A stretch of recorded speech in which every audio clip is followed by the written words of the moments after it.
দুইবার হামলা হওয়ার পরে প্রশাসন আসছে, প্রশাসন আসার পরে ওরা চলে গেছে।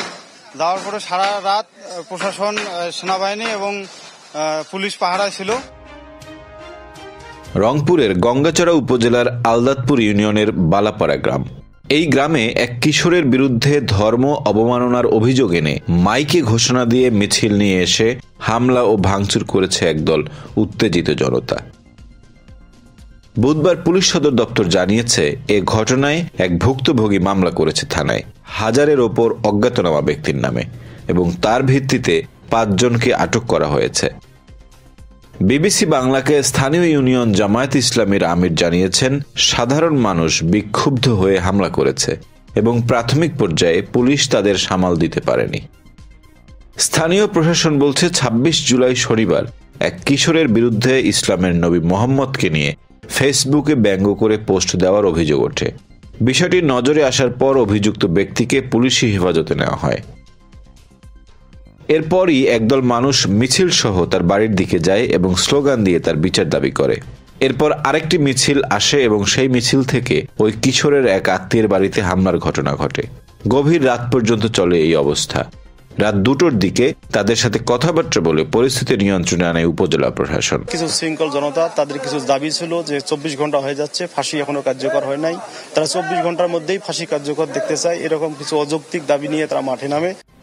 কিন্তু পরের দিন রোববার মাইকে ঘোষণা দিয়ে আবারও 2-3 হাজার মানুষ আক্রমণ করে। ভাঙচুর ও লুটপাট চালানো হয় সনাতন সম্প্রদায়ের 15টি বাড়িতে।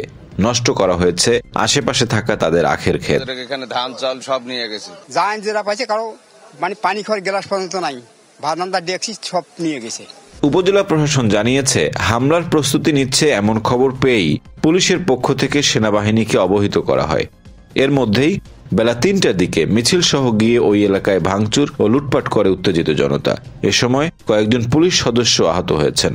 প্রশাসনের পক্ষ থেকে ঠিক করে দেওয়া হয়েছে ভুক্তভোগীদের বাড়িঘর। আমরা যতটুকু শুনতে পেরেছি, তারা তাদের কাজে অনেক অগ্রগতি করেছে এবং সেইটা আমরা হয়তোবা তাদের মাধ্যমে আইনগত ব্যবস্থাও দেখতে পাবো।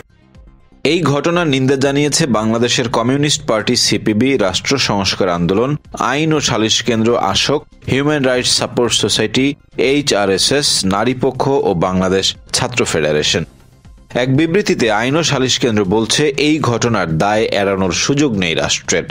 যারা এই অপরাধ করেছে এবং যারা দায়িত্বে থেকেও এই ধরনের হামলার ঘটনা প্রতিরোধে ব্যর্থ হয়েছে, তাদের উভয়েরই জবাবদিহি নিশ্চিত করার দাবি জানিয়েছে আশোক।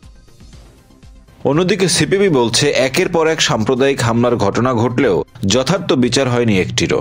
সে কারণেই ক্রমশ বেপরোয়া হয়ে উঠছে উগ্র সাম্প্রদায়িক গোষ্ঠী। কমিউনিস্ট পার্টি বলছে, 24-এর গণ অভ্যুত্থানের আকাঙ্ক্ষায় দেশ পরিচালনায় ব্যর্থ হচ্ছে অন্তর্বর্তী সরকার। ভিডিওটি ভালো লাগলে লাইক করুন, শেয়ার করুন, সাবস্ক্রাইব করুন আমাদের চ্যানেল দ্য রিপোর্ট.লাইভ।